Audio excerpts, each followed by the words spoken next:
Welcome to What If Sleepstorian, soft-spoken tales to slow the day's thoughts and carry you toward peaceful sleep. Before we begin, tell me where in the world you're listening from tonight, and, if you wish, what's on your mind. I read every note and love keeping quiet company across distances. If this brings you peace, a like and subscribe will help me make more nightbound stories. And if you'd like to support even further, you can buy me a coffee through the link in the description. Now, settle in, get comfortable, and breathe with me as we begin. The fog pressed itself against London like a confidence whispered too close to the ear. It was the sort of November evening where gaslight fought losing battles against the gathering dark, each street lamp a small defiant star drowning in grey. The cobblestones beneath my boots gleamed wet, though no rain had fallen, merely the city's own exhalation, its breath made visible in the chill. I could taste coal smoke at the back of my throat, that familiar metallic tang that every Londoner knows as intimately as their own heartbeat. Somewhere in the distance a church bell tolled 7 times, each note swallowed almost immediately by the dense air, as if the fog itself preferred silence. I stood before a building that seemed determined to be overlooked. Number 42, Pall Mall presented a facade of such deliberate plainness that it became, paradoxically, rather memorable. The brass plaque beside the door bore only 3 words, polished to a soft gleam that caught what little light the evening offered.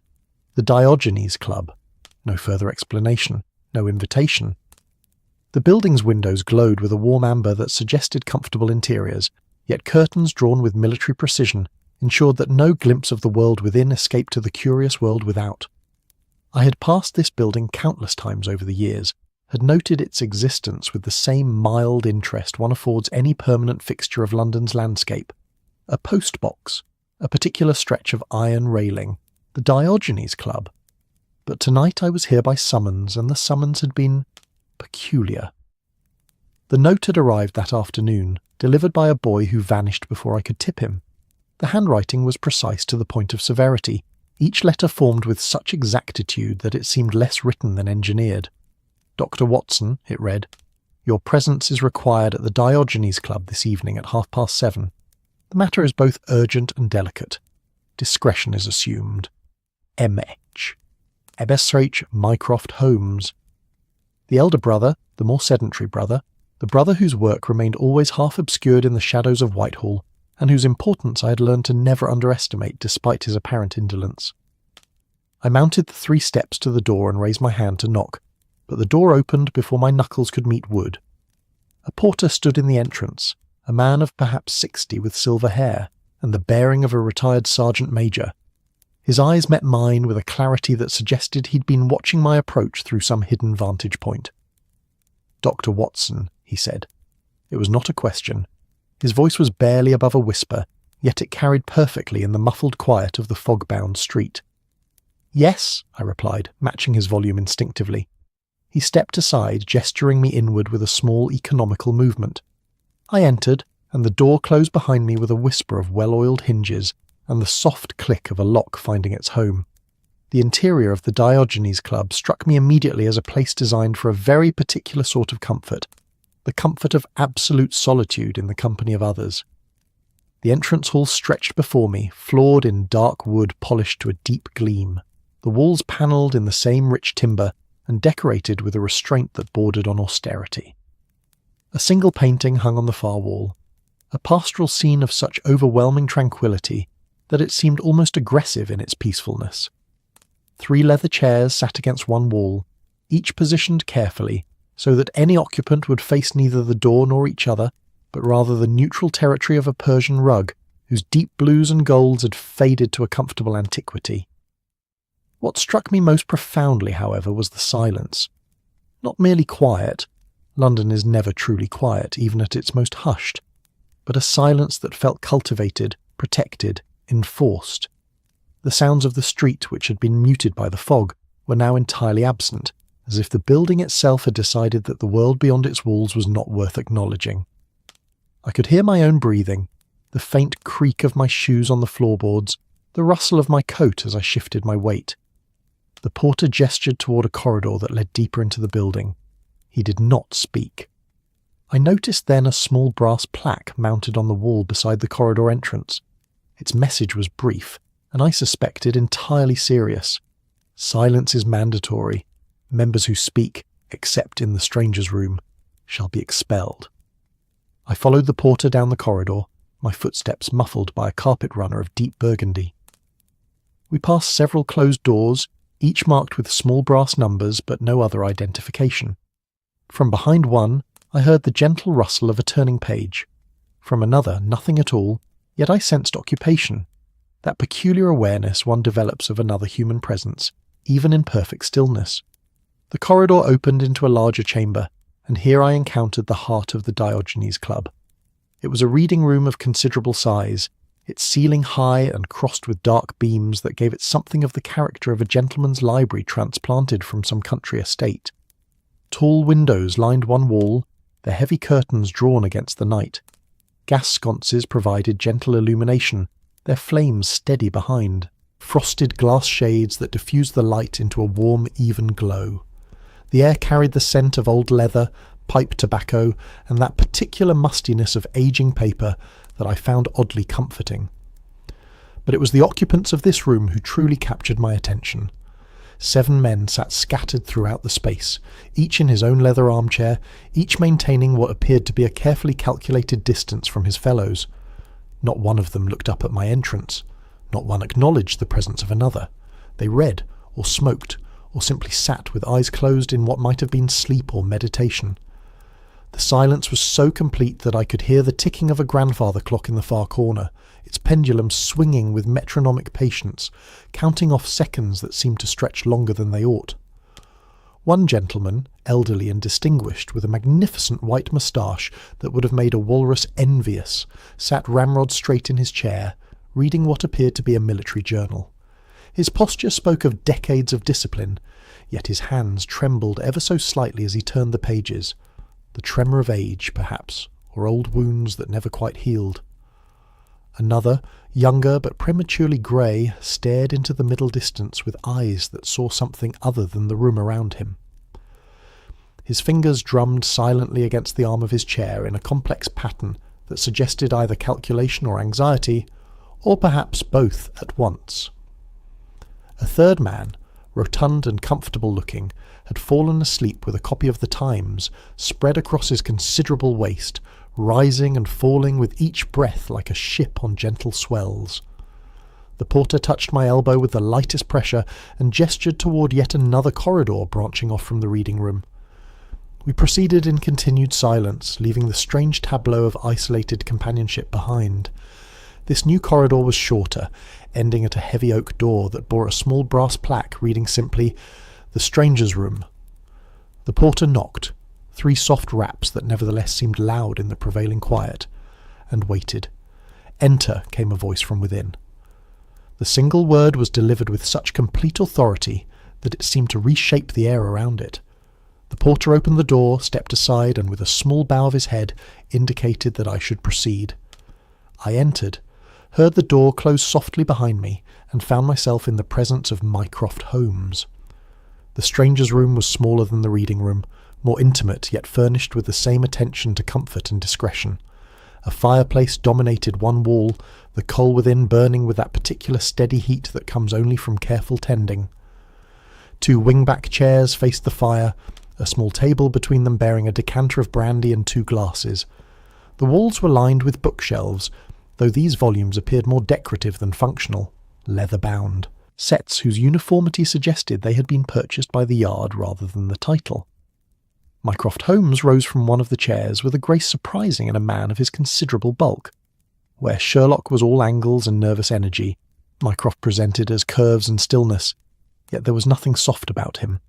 His grey eyes fixed upon me with an intensity that rivalled his brother's, though where Sherlock's gaze tended to dart and dance, cataloguing details in rapid succession, Mycroft's was steady, patient, thorough. He was, I reflected, rather like a large cat watching a mouse-hole, perfectly prepared to wait as long as necessary. "Watson," he said, extending his hand, "thank you for coming." "Mr. Holmes," I replied, accepting the handshake. His grip was firm, brief, precisely calibrated to convey respect without presuming intimacy. "Please, sit." He gestured to the empty chair. "Brandy? The club keeps an excellent Armagnac." Thank you, yes. He poured with movements that were economical yet somehow elegant, the amber liquid catching the firelight as it fell. He handed me a glass and settled back into his chair, his fingers forming a steeple beneath his chin, a gesture so familiar from his brother that I felt a momentary disorientation, as if two very different men had momentarily overlapped. "You are wondering," Mycroft said, his voice measured and calm, "why I have summoned you here with such urgency and such mystery." The thought had crossed my mind, I admitted. A ghost of a smile touched his lips. "You're also wondering why I did not summon Sherlock instead, as he is, after all, the detective of the family." That thought had also occurred to me, yes. Mycroft took a sip of his brandy, considering his words with the care of a man who understood that words, once spoken, could not be recalled. "There are certain matters, Watson, that require not the brilliant flare of deduction, but rather the steady flame of discretion. My brother, for all his remarkable gifts, has never quite mastered the art of leaving well enough alone. He cannot encounter a puzzle without solving it, a mystery without illuminating it, a secret without exposing it to the harsh light of truth. These are admirable qualities in many circumstances, but not in all." I waited. Mycroft Holmes was not a man to be rushed. "This club," he continued, gesturing vaguely to encompass the building around us, "was founded 23 years ago by a group of gentlemen who shared a common affliction. They were all, in their various ways, unsuited to the social demands of London life. Some were simply misanthropic, others found conversation exhausting, still others harboured secrets that made ordinary society complicated. The Diogenes Club offered them sanctuary, a place where they could exist in the company of their peers without the burden of interaction. Silence, Watson, is this club's founding principle and its greatest offering." "It seems a rather unusual institution," I observed. "London is built on unusual institutions," Mycroft replied, "but like all institutions, it is only as secure as the integrity of its members, and therein lies our present difficulty." He set down his glass and leaned forward slightly, his voice dropping even lower, though we were quite alone. 3 days ago, a file vanished from the club's small library, not the reading room you pass through, but a more private collection kept in a locked room to which only senior members have access. This file contained correspondence, letters of a highly confidential nature pertaining to certain governmental concerns. "Stolen?" I asked. "That remains to be determined. It might have been misplaced, though that seems unlikely given the, shall we say, orderly nature of our membership. It might have been borrowed by someone who has not yet returned it, though that would violate club protocol. Or yes, it might have been stolen, which would constitute not merely a breach of club rules, but a rather more serious matter of state security." I considered this. "And you want me to help you recover it?" "I want you," Mycroft said carefully, "to serve as my witness. I'm going to interview each member who has access to that room. I'm going to ask questions that some may find uncomfortable, and I need someone present who can observe, who can listen, and who can later, if necessary, attest to what was said and done. Someone whose integrity is beyond question, and whose loyalty is, well, let us say, whose loyalty is not to me personally, but to a broader principle of justice and truth." "Why not use someone from within the club?" "Because everyone in this club, myself included, has something to hide. That is rather the point of the place. You, Watson, are that rarest of creatures, a man with nothing to conceal and no talent for deception. When you write of Sherlock's cases, your honesty is sometimes brutally unflattering to your own role in events. This quality, which might be considered a flaw in some professions, makes you ideal for mine."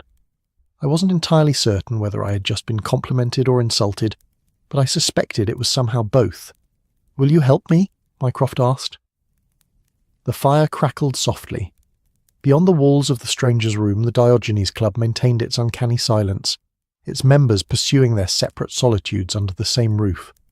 And somewhere within this building, a file containing state secrets had gone missing, taken by someone who understood the value of both information and discretion. I thought of Sherlock, who would have already been examining scratch marks on door frames and analysing the chemical composition of dust particles. This was not that kind of investigation. This was something slower, more subtle, more dangerous precisely because it moved beneath the surface of obvious clues. "Yes," I said, "I'll help." Mycroft nodded once, as if my answer had been a foregone conclusion. "Excellent. We begin tomorrow evening. For tonight, allow me to give you a brief introduction to our members. You should know whom you'll be observing." And so, as the fog pressed ever closer against the windows of Pall Mall, and as London settled into its nightly rhythms beyond the walls of that peculiar sanctuary, Mycroft Holmes began to speak. He described men who had retreated from the world, each carrying his own burdens, his own secrets, his own reasons for seeking silence. But one of them, it seemed, had found that silence insufficient to contain what they knew. One of them had broken faith, and I, John Watson, had agreed to help unmask them. The following evening arrived wrapped in the same grey shroud as its predecessor. London, it seemed, had decided that November would be a month of perpetual twilight, each day bleeding into night without the courtesy of a proper sunset. I made my way once more to Pall Mall, my collar turned up against the damp chill that crept beneath even the stoutest wool. The city's sounds were muffled, the clatter of hansom cabs reduced to dull thuds, voices becoming murmurs that dissolved before they could form complete thoughts. It was as if London itself had joined the Diogenes Club in its conspiracy of silence. The same porter admitted me, his nod of recognition so slight it might have been imagined. Once again, I passed through that entrance hall where silence lived like a third presence, through the corridor where the very air seemed to have learned the value of discretion. But this time, instead of being led to the stranger's room, I was guided to a different destination entirely. We climbed a staircase of dark oak, each step worn smooth by decades of careful footfalls. The banister was cool beneath my palm, the wood polished to a sheen that caught the gaslight in amber ribbons. On the landing, a tall window overlooked Pall Mall, and I paused momentarily to observe the street below. Through the fog I could see the dim forms of pedestrians moving like ghosts through a grey world, each absorbed in their own concerns, entirely unaware of the small drama unfolding in the building above them. The porter waited patiently, and I resumed my ascent. We reached the second floor, and here the atmosphere changed subtly. The carpet was thicker, the wallpaper richer, the very air somehow more rarefied. This was clearly a more exclusive domain, reserved for senior members whose tenure and standing granted them privileges beyond the common reading room. We stopped before a door marked with a small brass number, 7. The porter produced a key from his waistcoat pocket, unlocked the door with a precision that suggested long practice, and stepped aside. I entered what could only be described as a gentleman's private library, transported from some country manor and installed, somehow intact, within this London clubhouse. The room was not large, but it gave the impression of spaciousness through clever design. Bookshelves lined 3, walls reaching from floor to ceiling, accessed by a sliding ladder of polished brass and mahogany. The fourth wall held another of those tall windows, its curtains currently drawn back to admit what little light the evening offered. A reading table occupied the centre of the room, its surface of green leather bordered by gold tooling. 2 chairs flanked the table, and in one of them sat Mycroft Holmes. He looked up from the document he'd been studying, his expression revealing nothing. "Ah, Watson, punctual as always. Please close the door and join me." I did as instructed, and immediately the world beyond seemed to recede even further. The porter had vanished silently, as was his way. I took the empty chair and waited for Mycroft to speak. "This room," he began, setting aside his document with deliberate care, "is the Silence Library. A rather redundant name, given that the entire club operates under that principle, but there you have it. Only 12 members have keys. The founding members and those elected to replace them as age and mortality take their inevitable toll. I am one. Colonel Ashworth, whom you'll meet shortly, is another. The banker Pemberton, the scholar Caldwell, 8 others of similar standing." "And the missing file was kept here?" I asked. "Precisely there." Mycroft pointed to a particular shelf on the eastern wall, roughly at eye level. Third shelf from the top, between a rather dull treatise on Mediterranean trade routes and an even duller collection of diplomatic correspondence from the Crimean period. The file itself was unremarkable in appearance. Brown leather binding, no title on the spine, approximately 40 pages of foolscap within. One might pass it 100 times without noticing it, which was rather the point. I studied the shelf in question.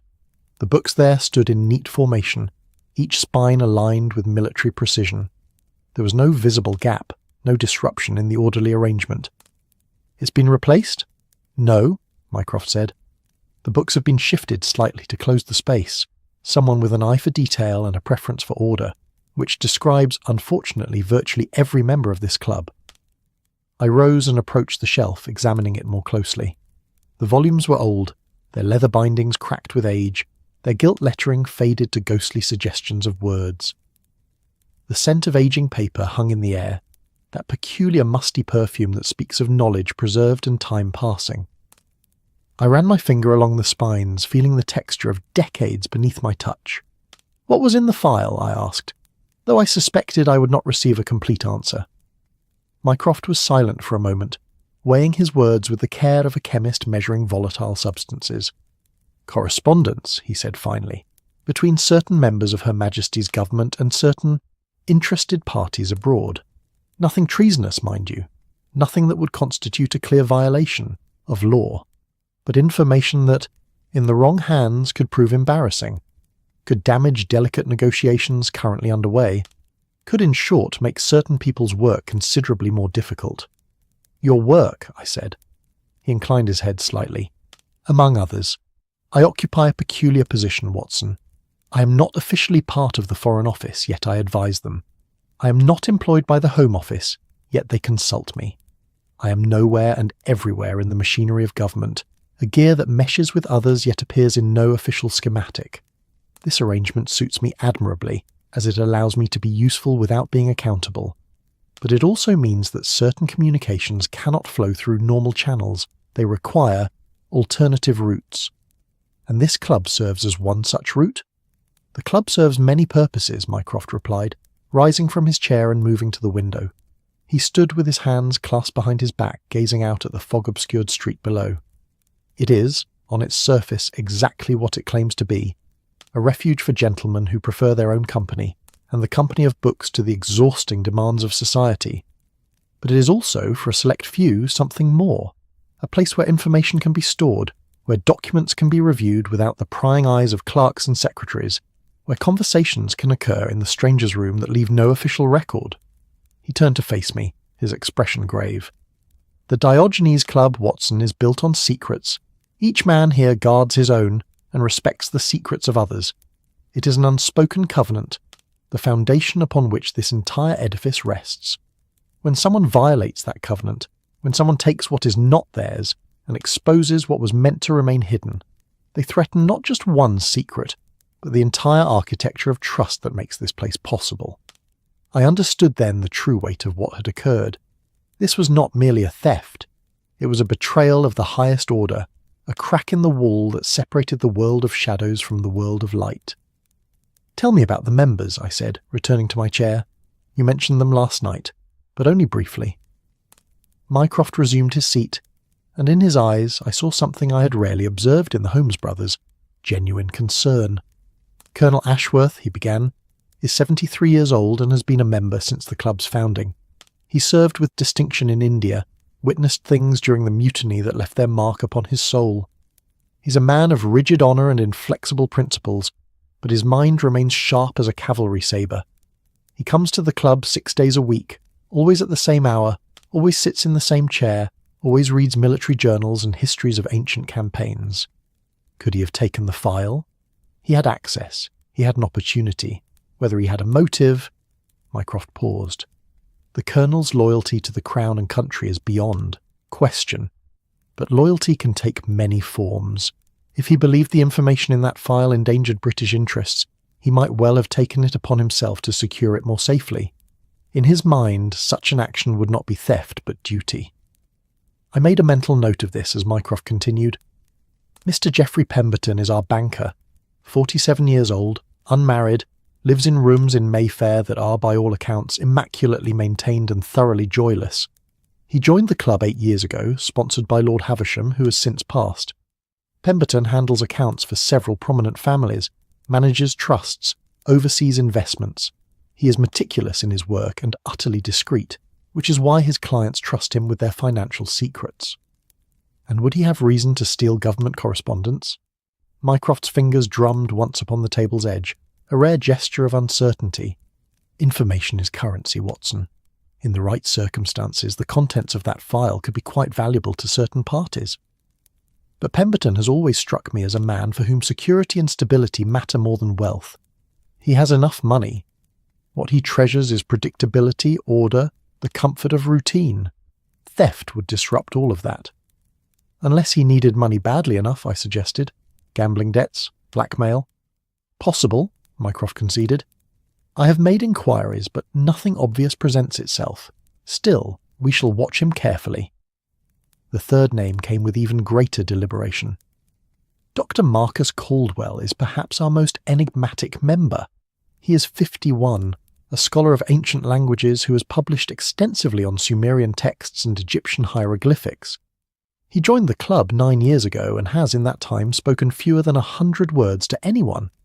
He simply sits, reads, and occasionally makes notes in margins with a pencil he keeps sharpened to an impossibly fine point. He is brilliant, utterly absorbed in his work and seemingly indifferent to the present day. The 19th century barely interests him. He lives somewhere in the 3rd millennium before Christ. An unlikely thief, then? One would think. But consider this. A man who spends his days decoding ancient secrets, who has devoted his life to uncovering what was meant to remain hidden, who sees value in fragments of clay tablets that most would discard as rubbish. Such a man might also see value in documents that others consider merely administrative, and he would have the patience and the cunning to take them without leaving obvious traces. We sat in silence for a moment, the weight of suspicion settling around us like the fog outside.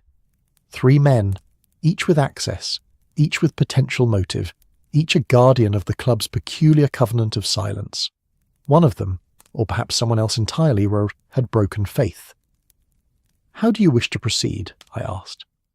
Mycroft rose and moved to the bookshelves, running his fingers along the spines, as I had done earlier.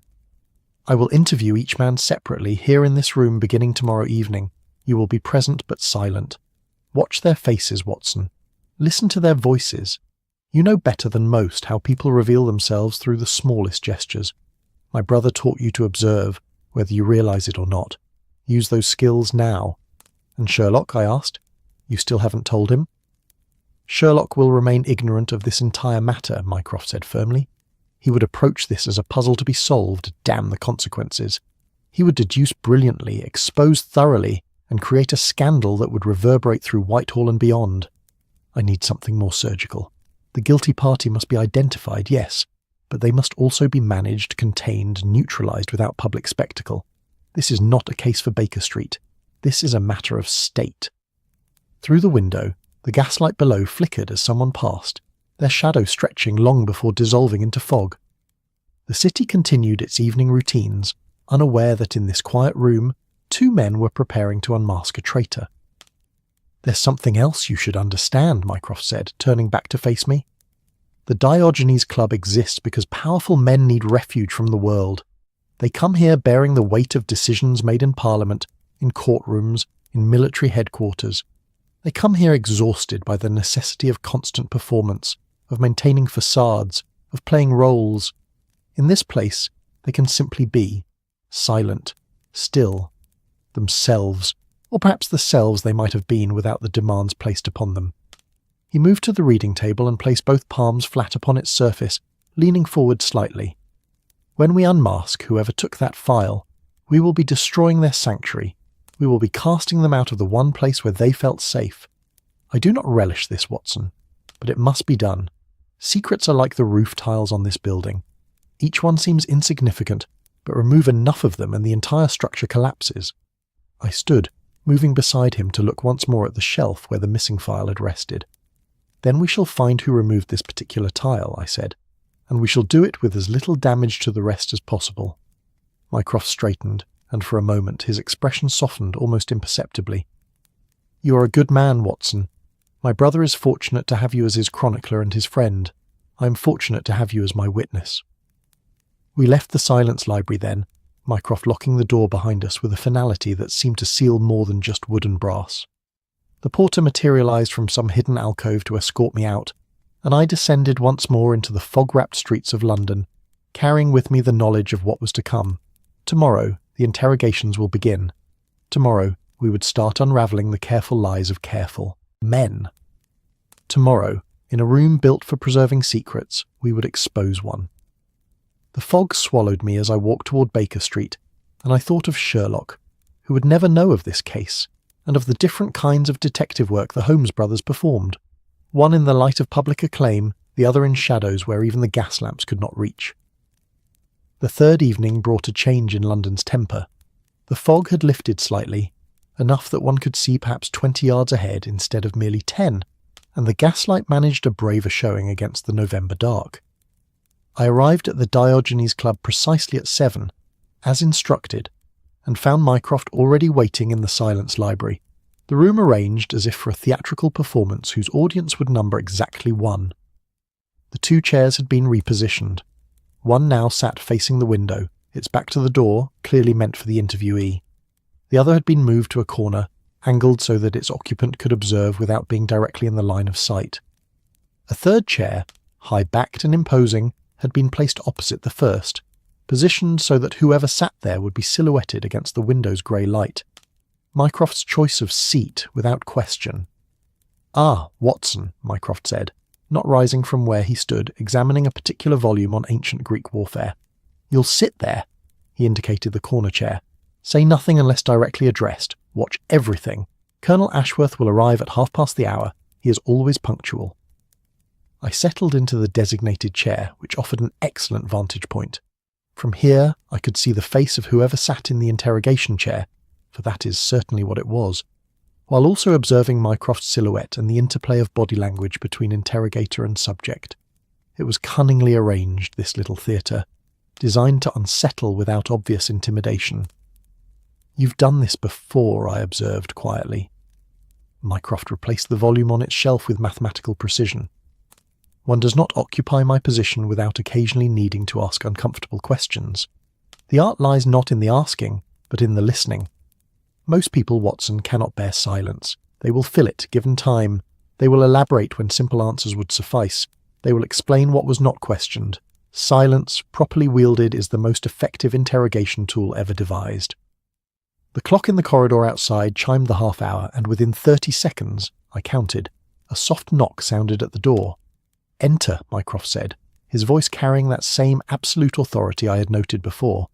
Colonel Ashworth entered with the bearing of a man who had spent 50 years expecting doorways to acknowledge his rank. He was tall, though age had begun the slow work of bowing his spine, and he moved with the careful deliberation of someone whose joints protested. Movement, but whose will overruled complaint.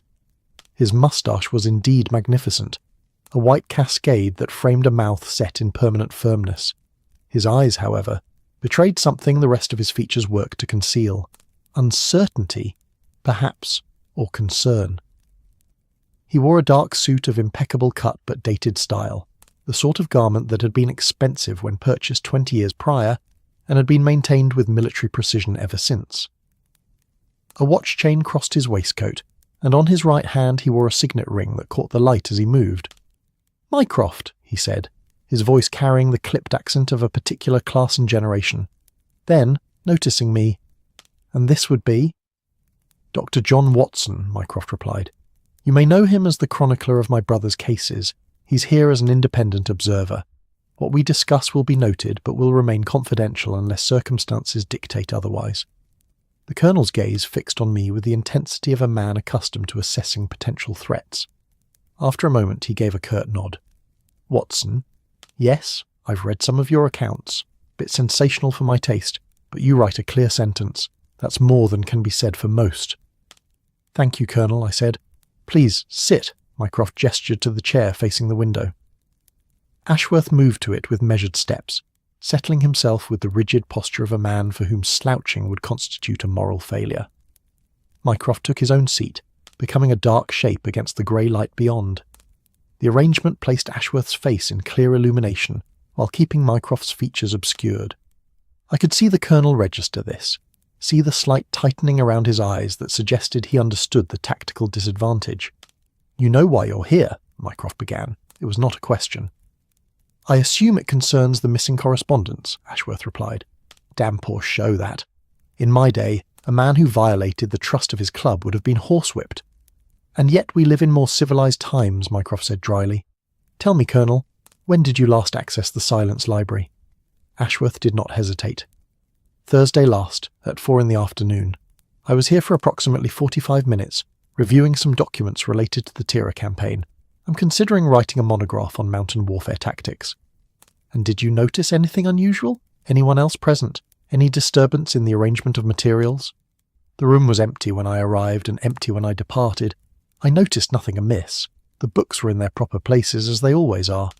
We're not barbarians here, Mycroft. We return things where we found them. Mycroft let silence settle for a moment, and I watched Ashworth's hands. They rested on the arms of the chair, fingers slightly tensed, not quite relaxed. The Colonel was maintaining composure, but it cost him effort. "You've been a member of this club since its founding," Mycroft continued. 23 years. In that time, you've seen members come and go. You've seen the club grow from a curious experiment into an institution. You've also seen the world change around it. "The world has gone soft," Ashworth said with sudden vehemence. "In my youth, men knew their duty and did it without complaint. Now we have politicians who wring their hands over every decision, diplomats who apologise for British interests, generals who worry more about public opinion than victory. The empire is being managed by clerks when it should be led by soldiers." "Strong words," Mycroft observed. "True words," Ashworth shot back. "And if you're wondering whether I took those papers because I disagreed with whatever pusillanimous policy they represented, the answer is no, I did not. I am many things, Mycroft, but I am not a thief. When I have objected to government policy, I have done so openly through proper channels. I fought for the Queen and country for 37 years. I bled for this nation in places whose names most Englishmen cannot pronounce. I will not at 73 skulk about stealing documents like some common burglar." The passion in his voice was genuine, and I found myself believing him. But Mycroft, I noticed, showed no reaction at all.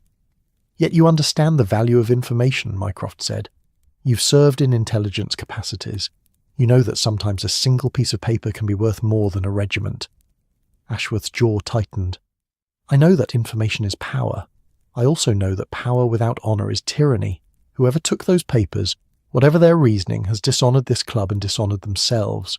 When you find them, I hope you show them the door with maximum prejudice." Mycroft leaned forward slightly, just enough to bring his face partially into the light. "And if I were to tell you that those papers concern negotiations that might prevent a war, that might save British lives through diplomacy rather than bloodshed?" The Colonel's expression flickered, surprise followed by consideration, followed by a kind of grudging acceptance. "Then I would say such negotiations should be conducted by men with spines. But I would also say that preventing unnecessary bloodshed is a worthy goal. War, Mycroft, is not glory. It is mud and disease and young men dying in agony. If it can be avoided honourably, it should be." Another silence fell, this one longer. Ashworth shifted slightly in his chair, the first crack in his military bearing. His fingers drummed once against the chair arm, then stopped as he consciously controlled the gesture. "How long have you known Pemberton?" Mycroft asked. The change of subject so abrupt it was clearly intentional. Ashworth blinked. "Pemberton? The banker? 8 years, I suppose, since he joined. Why?" "You speak with him occasionally, in the strangers' room." "We've exchanged perhaps 20 words in 8 years.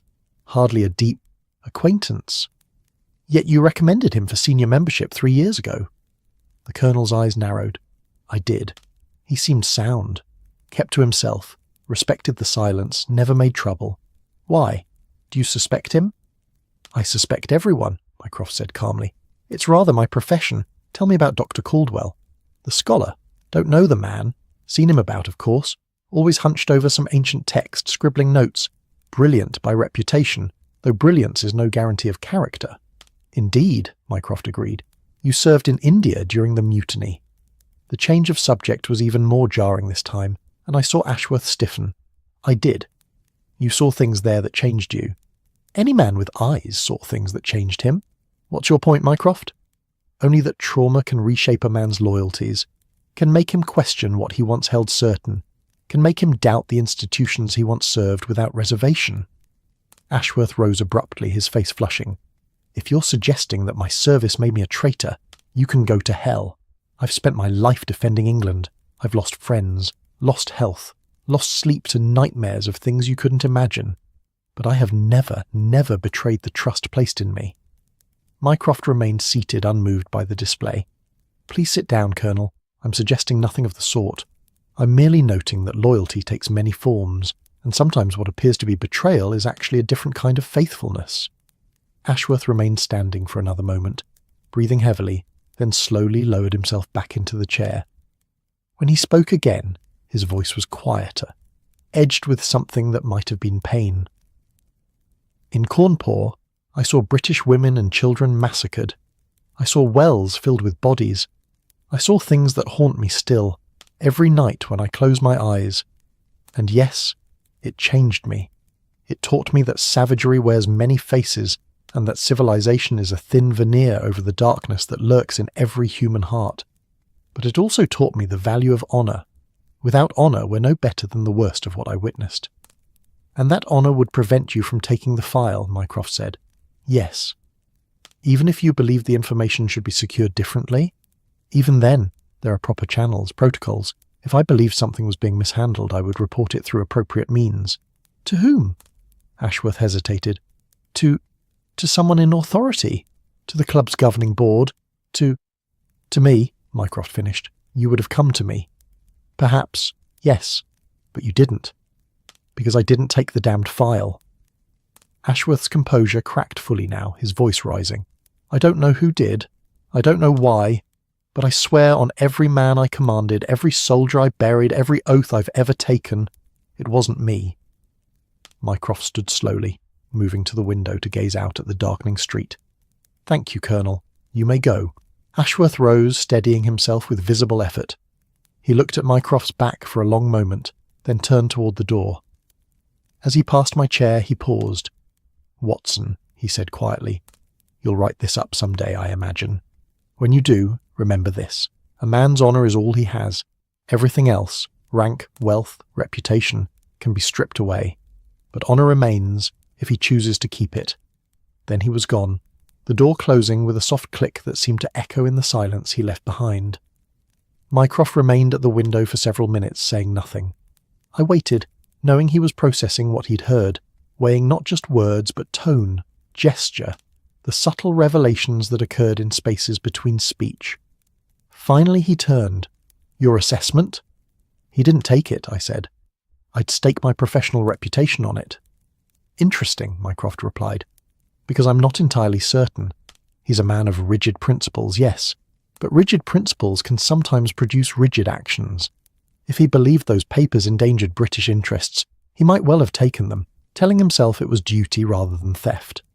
The mind is remarkably adept at justifying what the heart desires. You think he's lying? I think he believes he's telling the truth. Whether that's the same thing? Mycroft shrugged. We have 2 more interviews to conduct. Pemberton arrives in 15 minutes, then Caldwell. By evening's end, we'll have a clearer picture. Or a muddier one, I suggested. Mycroft's lips quivered in what might have been a smile. In my experience, Watson, clarity and mud are often the same substance viewed from different angles. Now let us prepare for our banker. Mr. Pemberton, I suspect, will present a very different sort of challenge. The clock ticked. The gaslight flickered. Beyond the window, London continued its evening rituals, and somewhere in this building a secret waited to be uncovered, held in the mind of a man who had learned the Diogenes Club's most valuable lesson, that silence, properly maintained, could hide almost anything. Almost. Geoffrey Pemberton arrived precisely on time, which somehow made him seem late. Where Colonel Ashworth had entered with military bearing, Pemberton slipped into the room with the apologetic air of a man perpetually convinced he was intruding. He was of medium height, medium build, medium colouring, the sort of person one might pass in the street a dozen times without registering.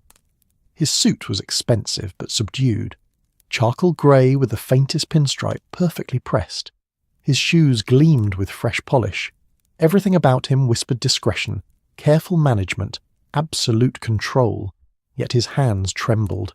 It was subtle, barely perceptible, but I saw it as he took the offered chair, a slight shake in his fingers as they gripped the armrest. He noticed me noticing, and immediately clasped his hands in his lap, forcing them to stillness through sheer will. Mr. Pemberton, Mycroft began, his voice carrying less of an edge than it had with the Colonel. Thank you for coming. Of course, Mr. Holmes. Pemberton's voice was soft, cultured, with the precise diction of a man who had worked to erase any trace of regional accent. "I understand there's been an incident, most distressing, most irregular. Indeed. You manage financial affairs for several prominent families, I believe." "I do. The Havisham estate, the Worthington trusts, Lord Blackwood's investments, also some corporate accounts. Nothing terribly exciting. Railways mostly, some shipping concerns." "Sensitive information passes through your hands." "Constantly." Pemberton's eyes flickered toward the window, then back to Mycroft. "Discretion is the foundation of my profession, Mr. Holmes. Clients trust me with knowledge of their financial situations, their investments, their indiscretions, shall we say. A man who inherits a fortune but gambles half away. A widow whose late husband's accounts reveal mistresses. These are not matters for public consumption. And you guard these secrets faithfully, as I would my own life. Without trust, I have no profession. Without discretion, I have no clients. It's really quite simple mathematics." Mycroft leaned back, his silhouette shifting against the grey light. "When did you last access the Silence Library?" Pemberton considered this with the careful precision I imagined he brought to balance sheets. "Tuesday afternoon. I was reviewing some historical precedents for trust law. There's a case from 1867 that has bearing on the Worthington situation. I spent perhaps an hour here, possibly 90 minutes. I left when the clock struck 6. I had an appointment with Lord Blackwood at past. And you noticed nothing unusual?" "Nothing whatsoever. The room was empty when I arrived and remained so during my visit. I returned my materials to their proper places and locked the door upon departure, as is protocol." "You have gambling debts, Mr. Pemberton?" The statement hung in the air like smoke from a pistol shot. I watched Pemberton's face closely. His expression didn't change, not exactly, but something shuttered behind his eyes, a door closing on a room he didn't want examined. That's not accurate," he said carefully. "I enjoy the occasional evening at my club, certainly. A few hands of whist, perhaps, but nothing excessive, nothing problematic." "The Marlborough Club. You were there 3 nights this week." Pemberton's hands tightened in his lap. "Marlborough is a respectable establishment. Many professional men are members. I enjoy the company, the conversation. You lost £47 on Tuesday evening alone." The silence that followed was profound. Pemberton's face had gone pale, and I saw a muscle jump in his jaw. When he spoke, his voice carried a desperate edge it hadn't held before. "How do you— That is, my personal affairs are my own concern, Mr. Holmes. They have no bearing on this matter, don't they?" Mycroft's tone remained mild, almost conversational. "A man with financial difficulties gains access to information that others might pay handsomely for. It's not an unreasonable connection to draw." "I would never—" Pemberton stopped, took a breath, forced composure back into his voice. "My debts are manageable. I have resources. My income is sufficient to cover any temporary setbacks. I would not, could not betray client confidences or club privileges for money. The very suggestion is insulting." £47 on Tuesday, Mycroft continued as if Pemberton hadn't spoken. 63 on Wednesday. Friday you won 18 back, which must have felt like a reprieve. But Saturday, our Saturday was unkind. £112 gone before midnight. That's £204 in a single week, Mr. Pemberton. How many weeks can a man sustain such losses?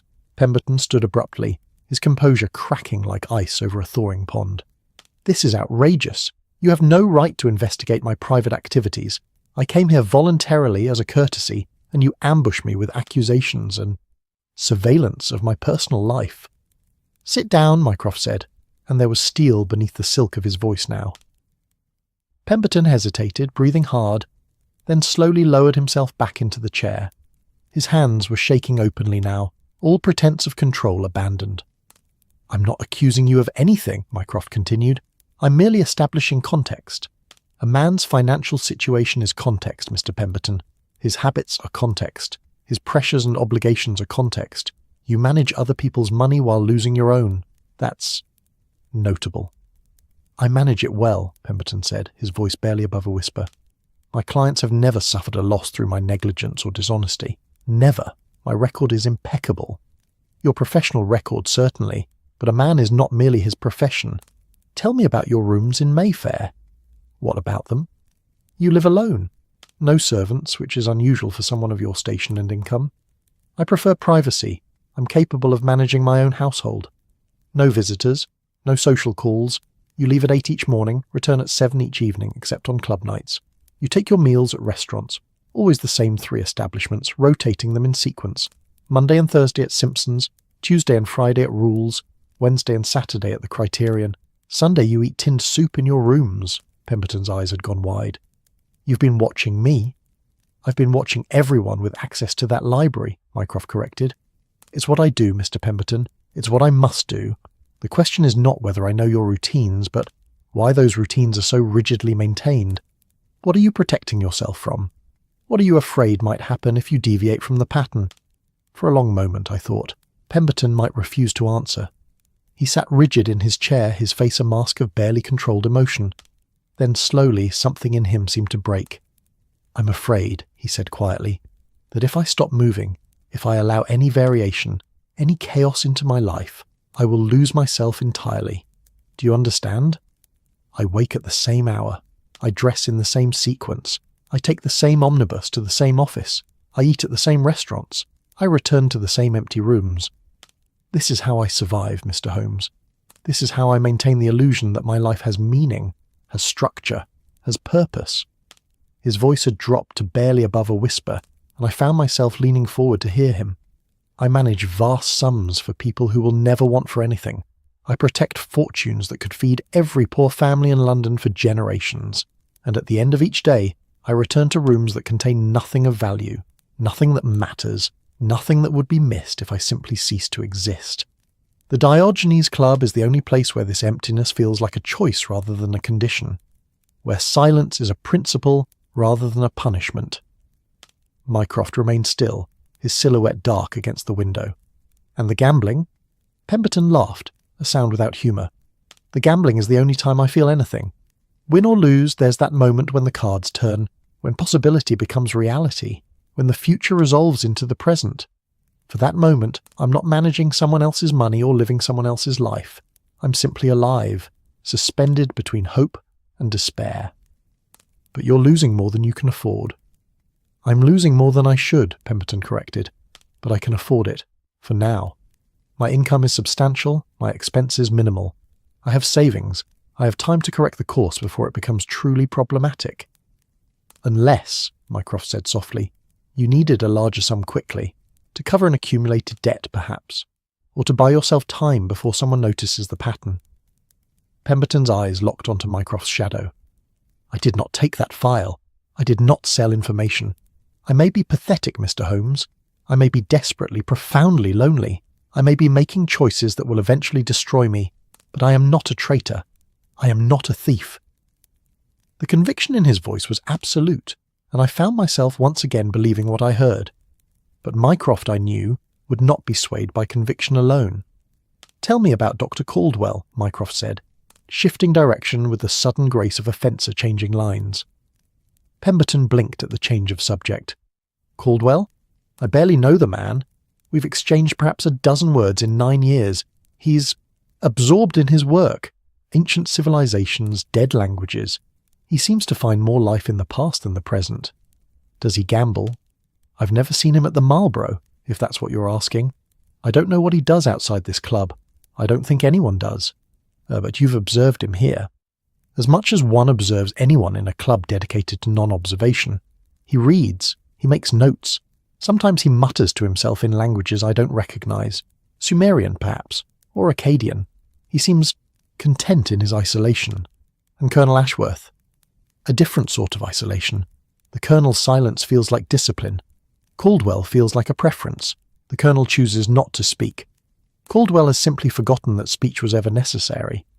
It was a perceptive observation, delivered with more insight than I'd expected from a man who moments before had been confessing to profound loneliness. Pemberton, I realized, was more observant than his careful neutrality suggested. Mycroft stood, moving to the bookshelves with his characteristic economy of motion. He ran one finger along a row of spines, then stopped at a particular volume, pulling it partially free before pushing it back into place. This book, he said, is a complete history of the Second Punic War. Hannibal's campaigns, the battles, the political manoeuvring between Rome and Carthage. It is, in its way, a study in the use and abuse of information. Hannibal succeeded not through superior numbers, but through superior intelligence. He knew where Rome's armies would be before Rome did. He understood their strategies, their weaknesses, their fears. Information was his weapon. "I fail to see the relevance," Pemberton said. "Don't you?" Mycroft turned to face him. "The file that's missing contains information. Not military information, not in the conventional sense, but information that could shift balances, influence negotiations, damage reputations. In the right hands, it's a weapon as surely as Hannibal's elephants. The question is, whose hands?" Pemberton met his gaze steadily. "Not mine, Mr. Holmes. I swear it on whatever honour I have left. Not mine." Mycroft studied him for a long moment, then nodded once. "You may go, Mr. Pemberton, but I would suggest that you consider your gambling. Patterns that begin as escapes have a way of becoming prisons. I speak from observation, not judgment." Pemberton rose, his movements careful, controlled. As he reached the door, he paused. "Mr. Holmes, when you find who took it, when you discover the truth, will you destroy them?" "I will do what's necessary," Mycroft replied. "Nothing more, nothing less." "That's what I thought," Pemberton said quietly and left. The silence that followed his departure felt heavier than before. I remained in my corner chair watching as Mycroft returned to the window, his hands clasped behind his back. "Well?" he asked without turning. "He's desperate," I said. "But I don't think he's our thief. His desperation is too internal, too focused on his own dissolution. A man selling secrets thinks outward, toward what he can gain. Pemberton only thinks inward, toward what he's losing." "Perhaps," Mycroft said. "Or perhaps that's exactly what he wishes us to believe. A man who can manage complex financial instruments while appearing utterly defeated might also manage to steal documents while appearing utterly incapable of deception." "You suspect everyone," I said. "I suspect everyone," he agreed. "It's exhausting, but it's also what keeps empires from falling. Now, we have one more interview this evening. Dr. Caldwell should arrive shortly, and Watson. Watch him even more carefully than the others. Still waters, as they say, run deep, and ancient scholars have been keeping secrets since long before the Diogenes Club made silence fashionable." The clock chimed the 3/4 hour. 15 minutes until Caldwell arrived. 15 minutes to prepare for a man who lived more in the 3rd millennium before Christ than in the final decade of the 19th century after it. I settled deeper into my chair and waited, wondering what secrets lay buried not in missing files, but in the quiet minds of men who had learned that the greatest disappearing act is to vanish while remaining perfectly visible. Dr. Marcus Caldwell arrived late, which was itself a revelation. In a club where punctuality was practiced with religious devotion, tardiness spoke of either supreme indifference or profound distraction. From what I had heard of the man, I suspected it was both. He appeared in the doorway without knocking, simply materializing as if he'd stepped through time rather than space. He was smaller than I'd expected, slight of build, with the perpetual stoop of a man who had spent decades bent over ancient texts. His hair was grey and unkempt, falling across his forehead in a way that suggested he'd forgotten about it sometime in his youth and never remembered since. Behind wire-rimmed spectacles, his eyes held a peculiar quality, not vacant, but focused on something just beyond the visible world, as if he were reading invisible inscriptions in the air itself.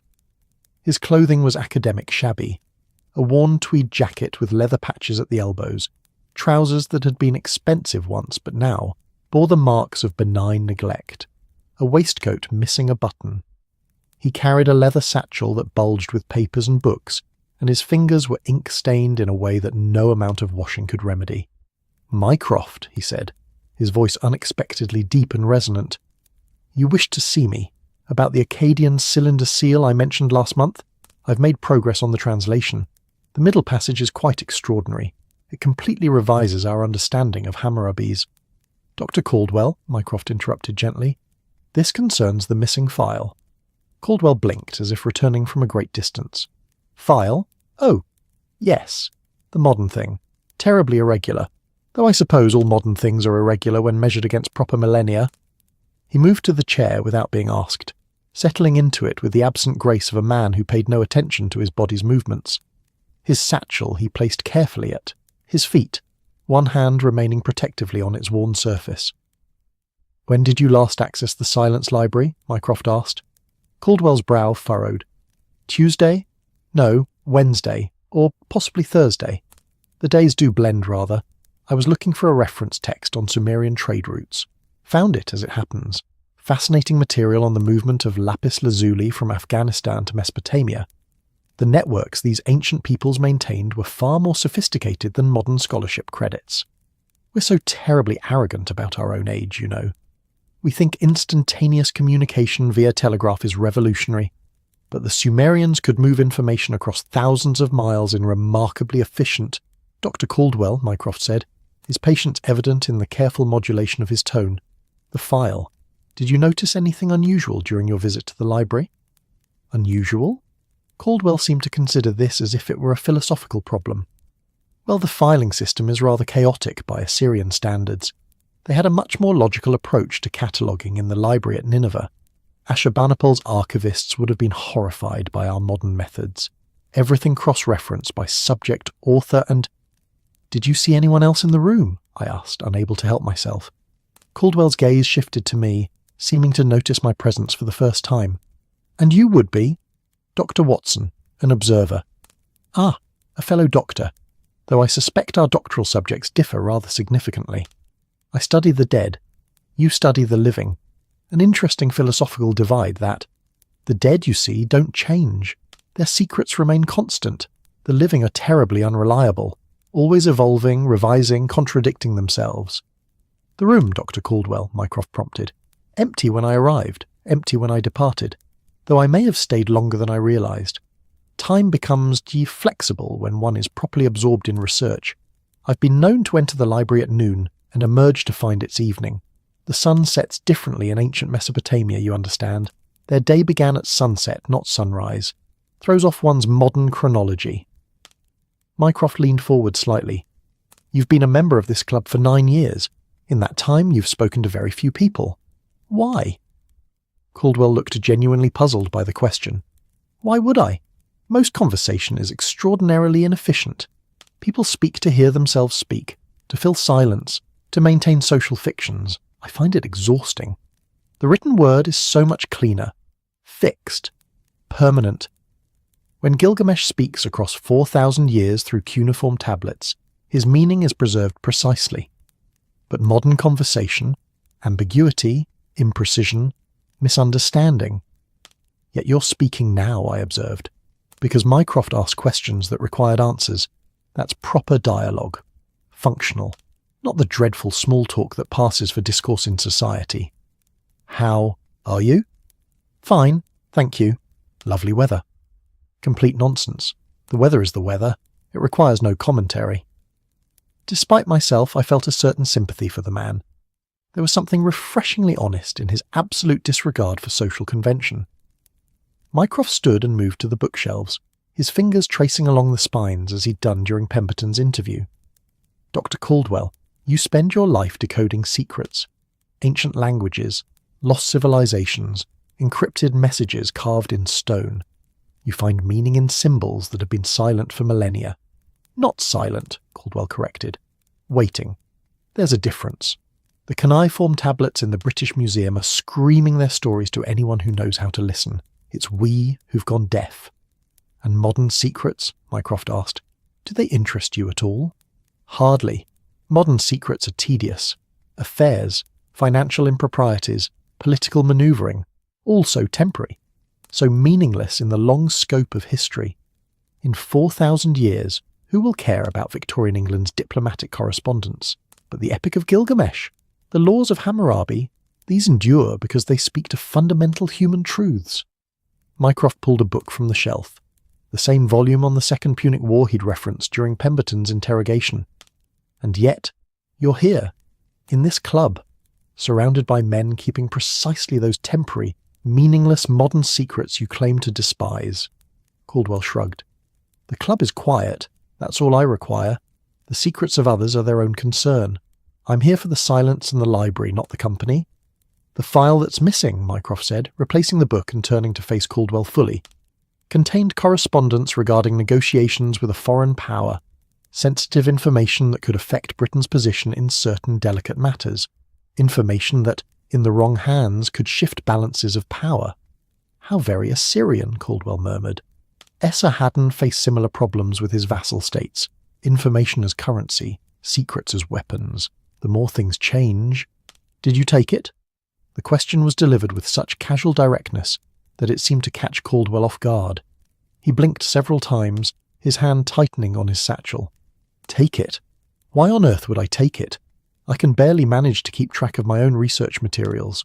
I once left an irreplaceable photograph of a Hittite inscription on an omnibus. Spent 3 days retracing my steps before finding it in the lost property office. If I'd taken a file of government correspondence, I'd have probably used it to mark my place in a book on Babylonian astronomy and forgotten about it entirely. There was something utterly convincing in his befuddlement.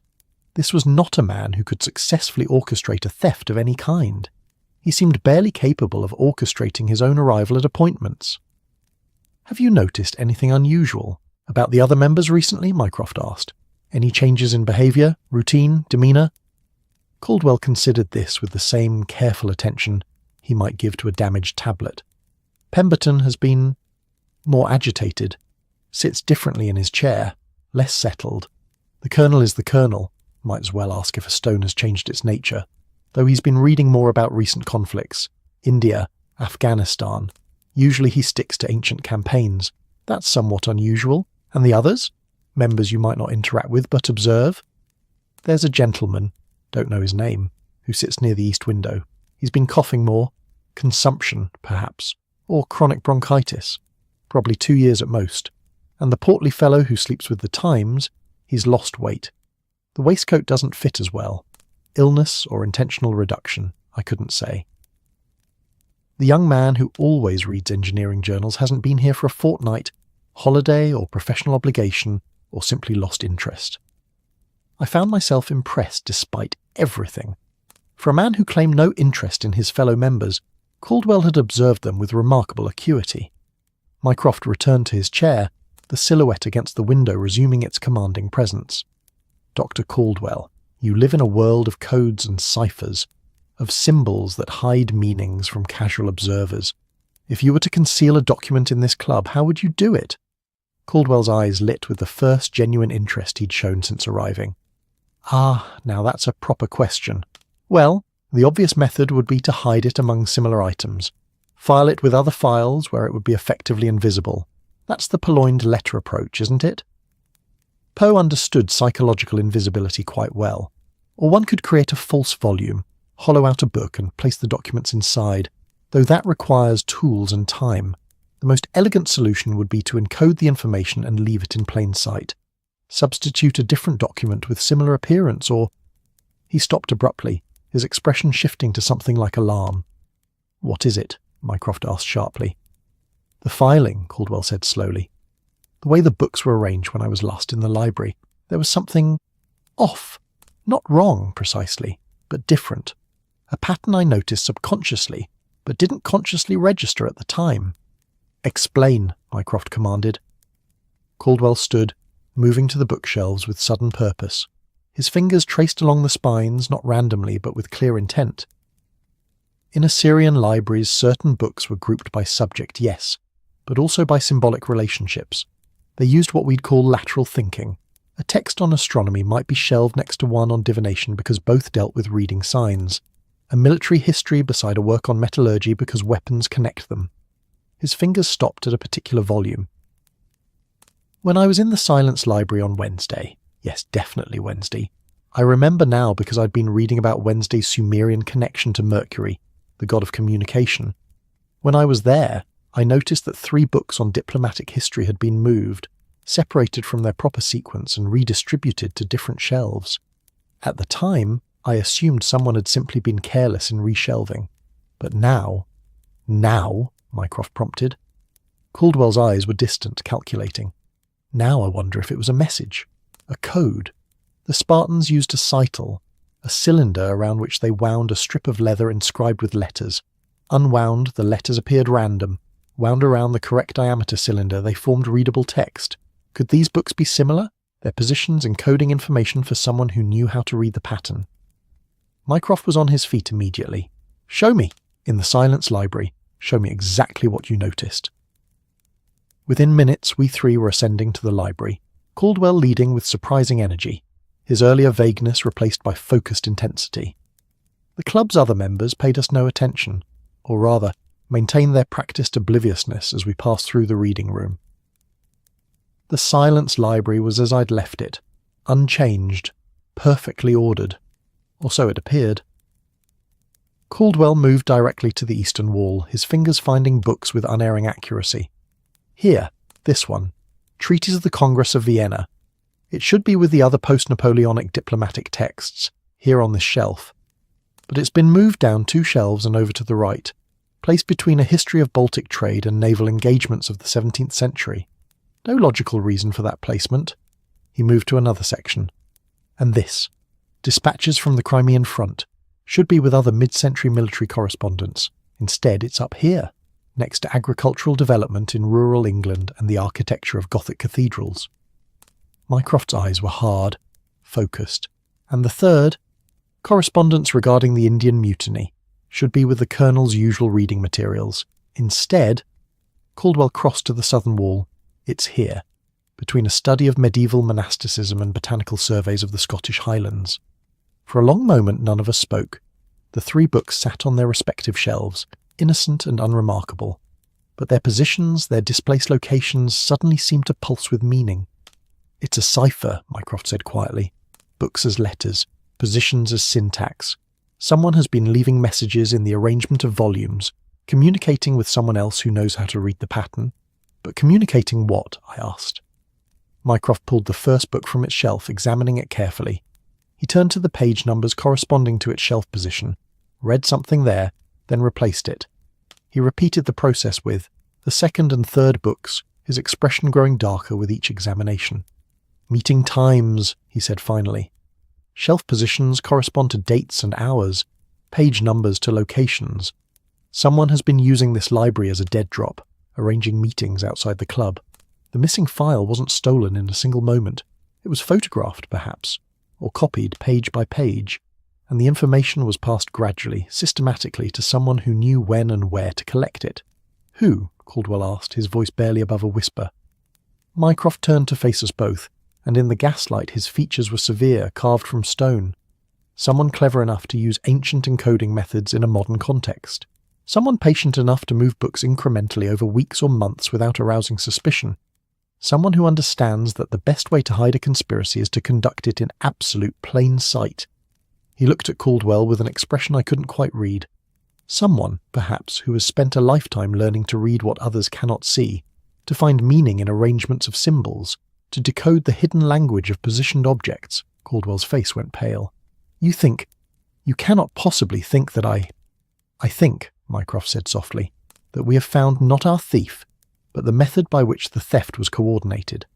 And tomorrow, Dr. Caldwell, we will discover who has been reading these particular books, who has been standing exactly where you stood, who has been decoding messages left in a language only a scholar of ancient texts might recognize. The silence that followed was absolute. Outside, London continued its evening rhythms. Inside the Silence Library, 3 men stood among books that were no longer merely books, but letters in an alphabet of betrayal. And somewhere in this club, someone who thought themselves safe behind walls of silence was about to discover that all codes eventually could be broken. The revelation in the Silence Library had transformed the space from a sanctuary of scholarship into something closer to a crime scene. Mycroft stood motionless before the 3 displaced volumes, his mind working with that peculiar intensity I had witnessed in his brother during moments of crucial deduction. Dr. Caldwell had retreated to a corner, his face still pale, one hand clutching his satchel, as if it were the only solid thing in a suddenly unstable world. "Watson," Mycroft said without turning, "go downstairs, find the porter and ask him to summon Colonel Ashworth and Mr. Pemberton. Tell them I require their presence in the Silence Library immediately. Tell them nothing more." I hesitated. "Should I mention nothing more?" Mycroft repeated, his voice carrying that absolute authority that made argument impossible. I descended the stairs, my mind racing. The book cipher, if that's truly what it was, suggested a sophistication that seemed beyond any of the men we'd interviewed. The Colonel was disciplined but conventional in his thinking. Pemberton was drowning in his own desperation. Caldwell was brilliant but scattered, seemingly incapable of the methodical planning such a scheme required. Yet one of them, or perhaps someone we hadn't yet considered, had orchestrated this elaborate communication system. The porter materialized from some hidden alcove as I reached the ground floor. I delivered Mycroft's message, watching his impassive face for any reaction. There was none. He simply nodded and moved off toward the reading room with his characteristic silent efficiency. I returned to the library to find Mycroft had moved to the reading table, where he had arranged paper and pen. Dr. Caldwell remained in his corner, looking rather like a specimen pinned to a collector's board, present but helpless, observed but not quite understood. "Dr. Caldwell," Mycroft said, "I need you to reconstruct the book positions as you remember them from previous visits. Not just Wednesday, but any time in the past month you noticed displaced volumes. Can you do that?" Caldwell's scholarly instincts seemed to override his distress. Yes, I think so. My memory for spatial relationships is quite good. When you study fragmented tablets, you learn to remember where each piece belongs relative to the whole. Then begin. Write down each book title and its incorrect position. Be as precise as possible." As Caldwell moved to the table and began writing with surprising speed, his ink-stained fingers flying across the page, I moved closer to Mycroft. "You don't believe he's involved," I said quietly. "I believe," Mycroft replied in an equally low voice, "that Dr. Caldwell is exactly what he appears to be. A brilliant scholar with no talent for deception and no interest in the present day. But that very quality makes him dangerous in a different way. He sees patterns. He notices displacements.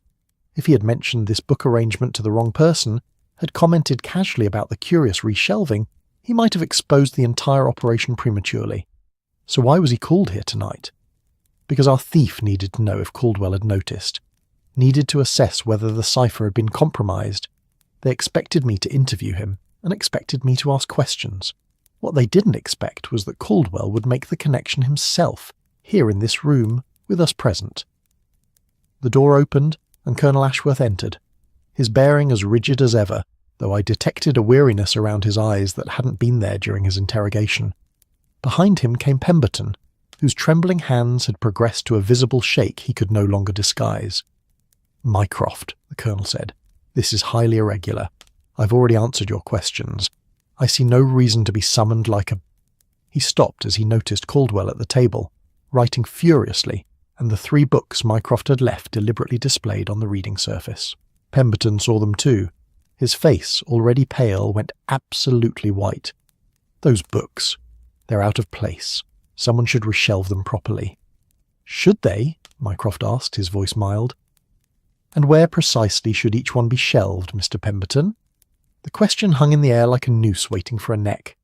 Pemberton's mouth opened, closed, opened again. I don't... They should be with similar volumes, obviously. Any organised mind could see that." "Any organised mind," Mycroft agreed, "or any mind that has been reading these particular volumes regularly. Tell me, Mr. Pemberton, when you were last here on Tuesday, reviewing trust law precedents, did you happen to notice these books?" I can't recall. Because Dr. Caldwell noticed them. He has a remarkable memory for spatial relationships as it happens, and he's currently reconstructing every misplaced volume he's observed over the past month." Mycroft gestured to where Caldwell was still writing, covering the page with meticulous notations. "Would you like to know what pattern is emerging?" The Colonel stepped forward, his expression stern. "What's the meaning of this, Mycroft? If you have an accusation to make it plainly." "Very well." Mycroft moved to stand beside the table, his hands resting on its surface. The file that disappeared from this library wasn't stolen in a single act. It was photographed or copied, page by page, over the course of several weeks. The information was then passed to a confederate through an ingenious method. Books arranged in specific positions communicated meeting times and locations. Page numbers indicated which documents had been copied. Shelf positions encoded dates and hours. It's a variation on ancient ciphers, adapted for a modern context. He picked up Treatise of the Congress of Vienna and opened it to a marked page. This book placed on the second shelf from the bottom, 5th position from the right on November 3rd. That date and position, when decoded, indicated a meeting at 9 o'clock in the evening near the Embankment Gardens. Colonel Ashworth's face had darkened. "And you think one of us?" I know one of you, Mycroft interrupted, because there are only 12 people with keys to this room, and only 3 of you were called here tonight. 3 men with the opportunity, the access, and the knowledge to execute such a scheme. Pemberton had backed against the wall, his hands clasped before him, as if in prayer. This is madness. I'm a banker, not a spy. I don't know anything about codes or ciphers, or don't you? Mycroft's gaze fixed on him. You manage accounts that require complex calculations, tracking multiple variables across time, recognizing patterns in financial data. You're ideally suited to reading positional ciphers, and you have a motive. Gambling debts accumulating faster than your income can cover them. I told you my debts are manageable. They were manageable a month ago, but you've lost nearly £400 since then. I have detailed records, Mr. Pemberton. Every night at the Marlborough Club, every hand of cards, every desperate attempt to recoup your losses. You're drowning, and you know it. Pemberton's legs seemed to give way. He slid down the wall until he was sitting on the floor, his face buried in his shaking hands. I couldn't. The Colonel made a sound of disgust. If Pemberton is your man, then arrest him and be done with it. I have no patience for this theatrical display. But Pemberton isn't my man, Mycroft said softly, and the room went utterly still. He turned to face the Colonel fully. You are. The silence that followed was profound. Colonel Ashworth stood motionless, his face carved from stone, only his eyes betraying anything, and what they betrayed was a calculation, a weighing of options, a soldier's assessment of tactical position. That's absurd, he said finally. I've served the Crown and country for nearly 40 years. I've bled for England. I've lost friends, lost health, lost any chance at normal life. And you accuse me of betrayal? Not betrayal, Mycroft said. That's the fascinating part. You don't see it as betrayal at all. You see it as a duty. He moved to the window, his silhouette dark against the evening light. The file that's missing contains correspondence regarding potential negotiations with Russia over Afghanistan, delicate discussions about spheres of influence, about borders, about preventing another conflict in Central Asia. The Foreign Office favours diplomacy. They want to avoid war. As any sane person would, the Colonel said. As any person who hasn't seen war might, Mycroft corrected. But you have seen war, Colonel.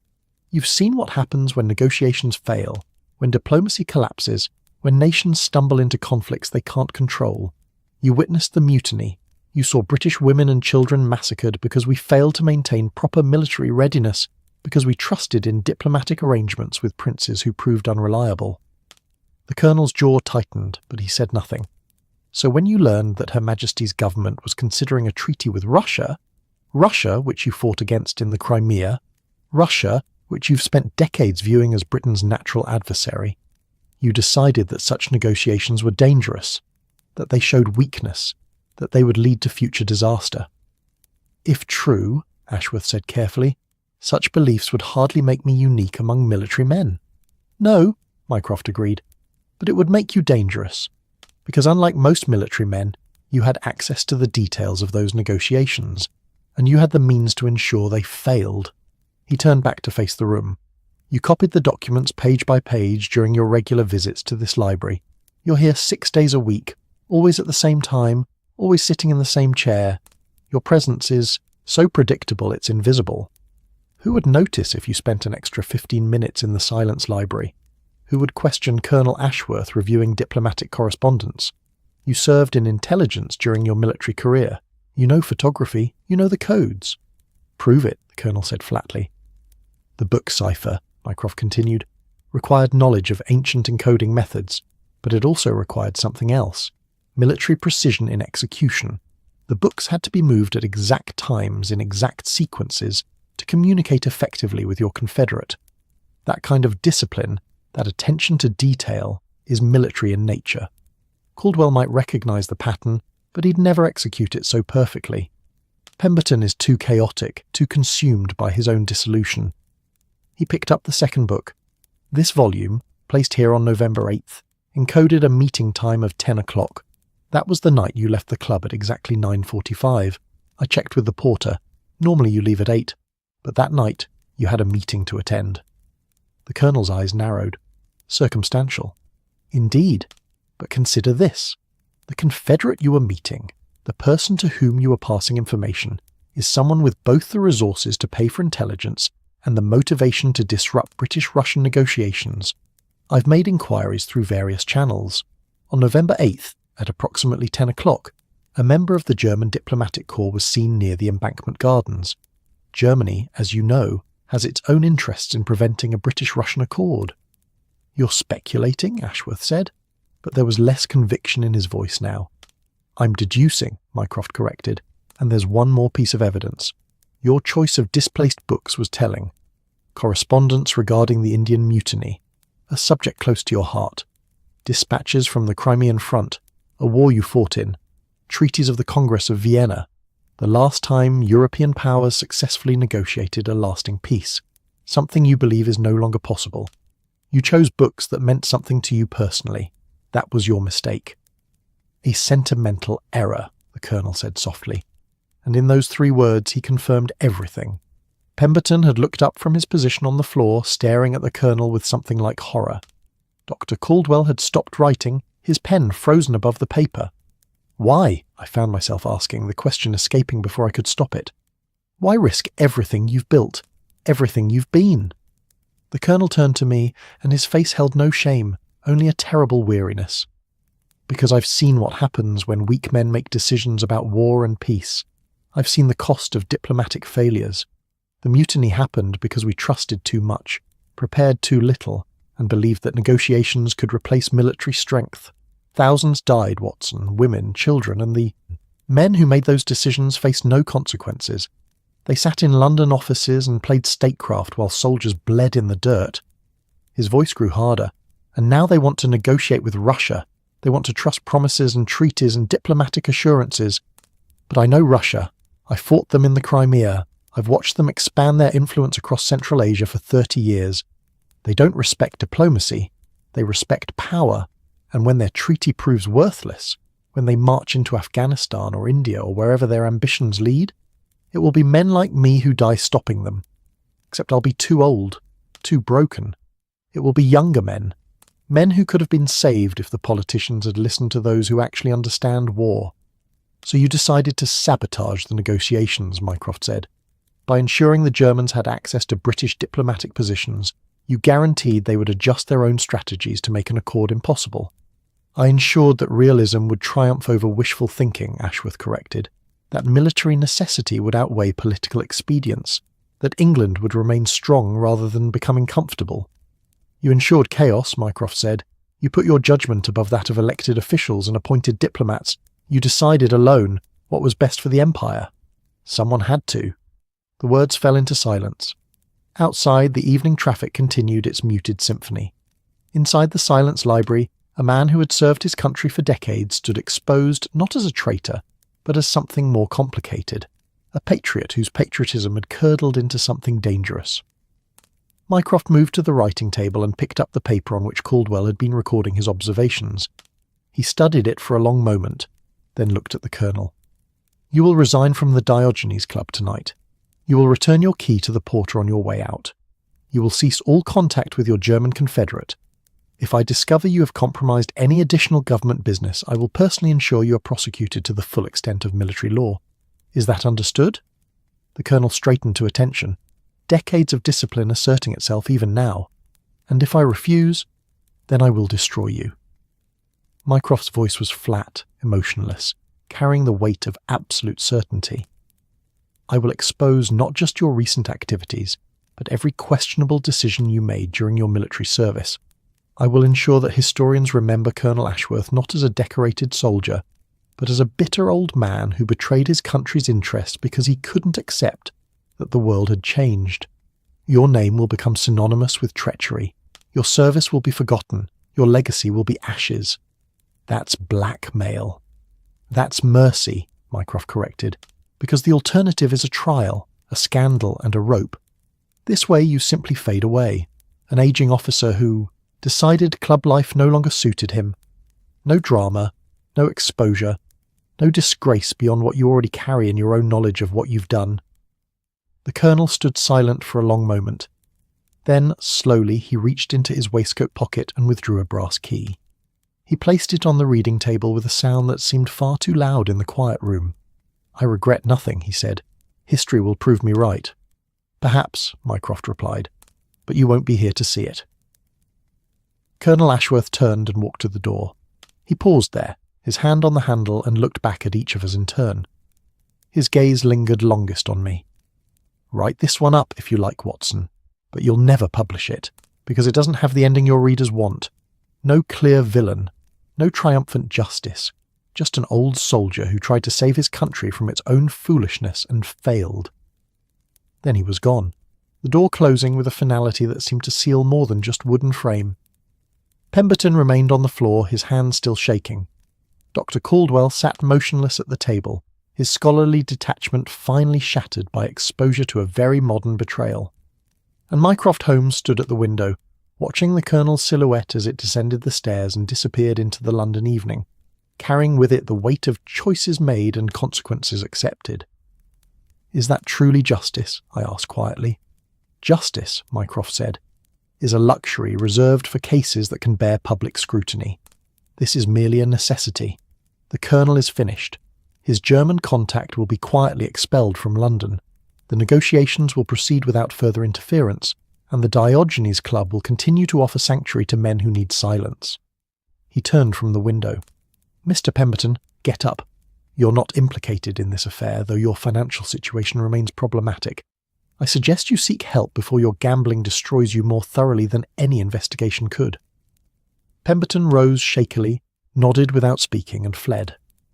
"Dr. Caldwell," Mycroft continued, "thank you for your observations. They were crucial.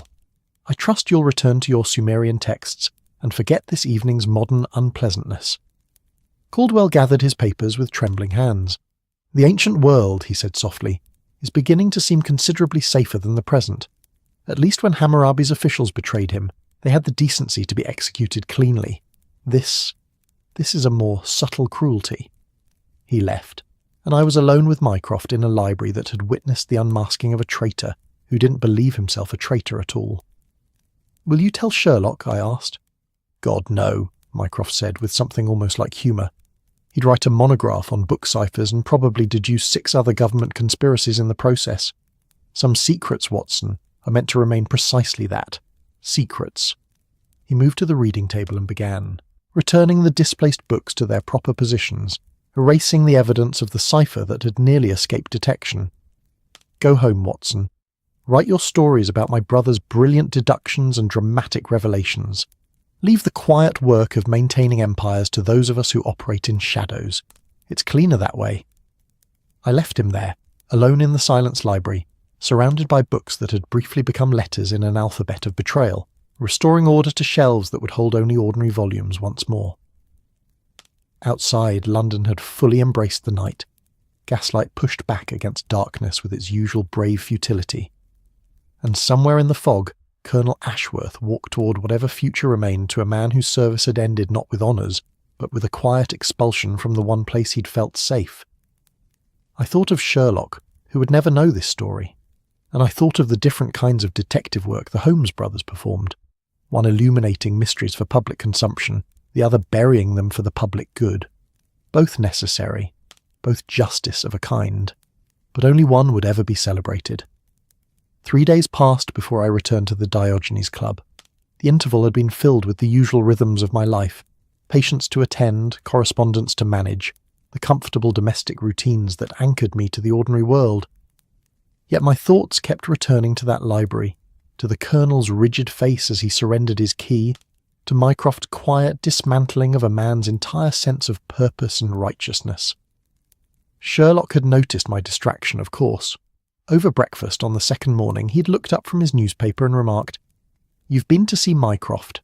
Something to do with the Diogenes Club, unless I'm very much mistaken, and you're troubled by the outcome, whatever it was." I'd considered denying it, but lying to Sherlock Holmes was an exercise in futility. He asked me to observe something. I gave him my observations. "The matter is concluded." "But not satisfactorily," Sherlock had pressed. "Not every conclusion satisfies Holmes. Sometimes justice is a quieter thing than we'd prefer." He'd studied me with those sharp eyes, then nodded slowly. "Mycroft's kind of justice usually is. Very well, Watson. Keep your secrets, though I must say it's rather refreshing to see you developing a talent for discretion. Usually you can't wait to splash our cases across the pages of the Strand." "This isn't your case," I replied. "No," he had agreed, returning to his newspaper. "It's Mycroft's, which means it will remain forever unwritten, forever unknown, forever buried in whatever dark corner of government operations he inhabits. How terribly dull." But it wasn't dull. That was the thing I couldn't explain to Sherlock, couldn't quite articulate even to myself. There was something profound in Mycroft's quiet dismantling of the Colonel's conspiracy, something that spoke to a different kind of courage than Sherlock's brilliant exposures. The courage to let truth remain hidden when exposure would serve no purpose beyond destruction. Now, standing once more before the unremarkable facade of number 42 Pall Mall, I wondered why I'd come. Mycroft's note had been brief. "Watson, if you've nothing pressing this evening, I would appreciate your company at the club. 7 o'clock, MH. Not a summons exactly, more of an invitation. Yet I'd come, driven by a curiosity I couldn't quite name. The same porter admitted me, his recognition marked by the slightest inclination of his head. But as we moved through the entrance hall, I noticed something different. The club felt lighter somehow, as if some oppressive weight had been lifted. The silence remained, of course, that was eternal, but it no longer felt quite so heavy with secrets.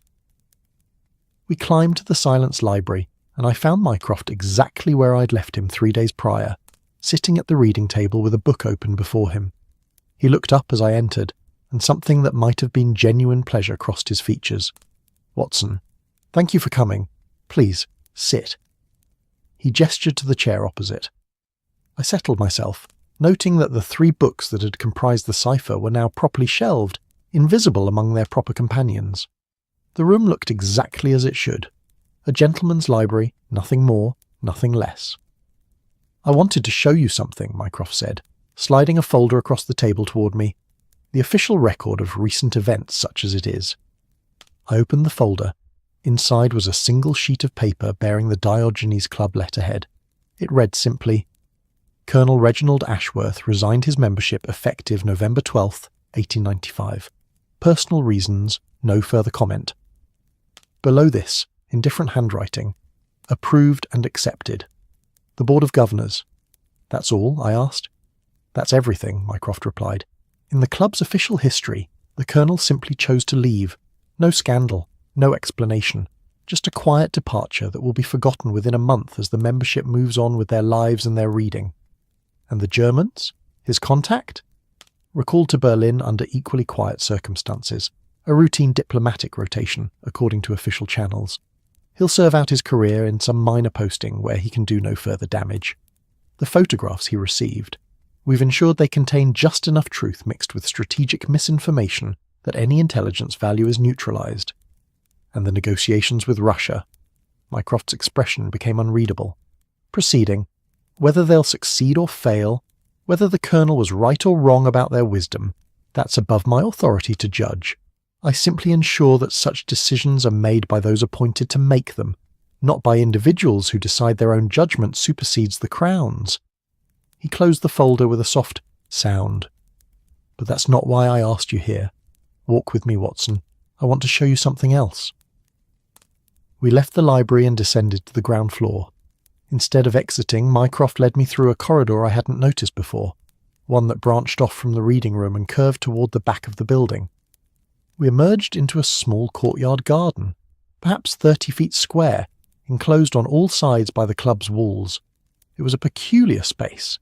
Gas lamps on the surrounding walls provided gentle illumination, revealing a carefully tended garden of evergreens and winter-hardy plants. A small fountain stood in the centre, its water flowing with a quiet murmur that was the only sound besides our breathing.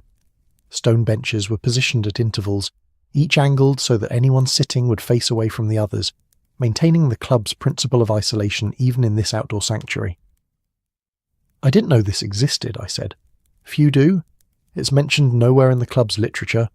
Members discover it through observation if they're attentive. Some find it immediately.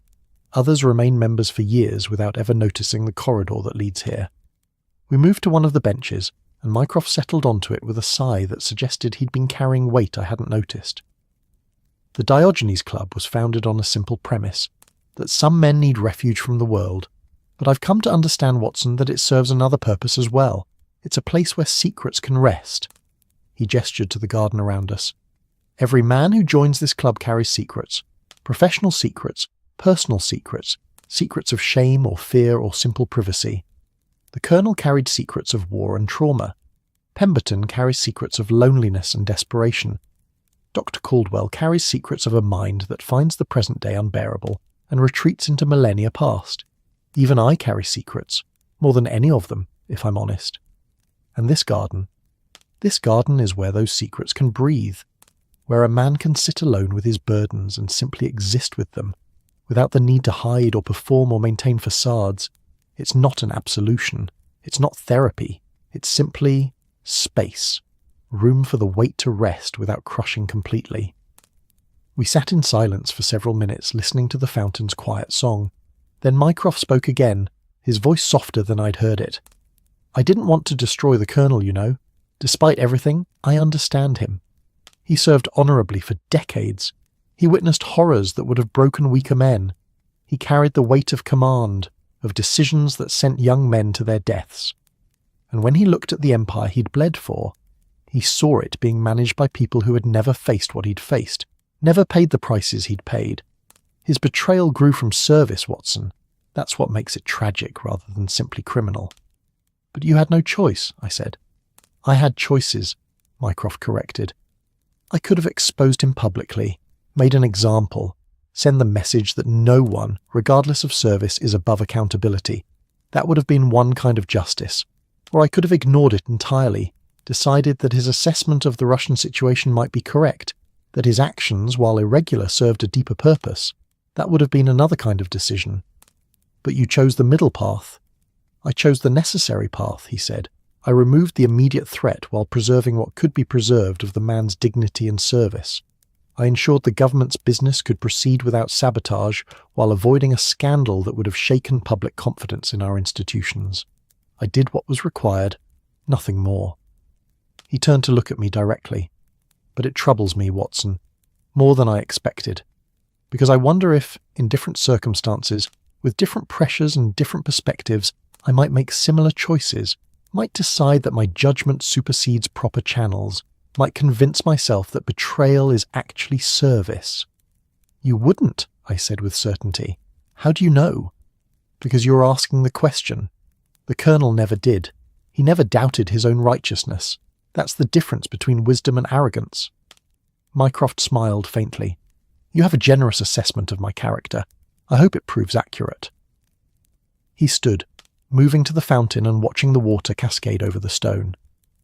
Do you know what the club's motto is, Watson? It's never written anywhere, never spoken aloud, but every member knows it. Here, we are permitted to be ourselves. He turned back to face me. But what if one's self is dangerous? What if the person you are, stripped of social performance and professional obligation, is someone who would betray rather than serve?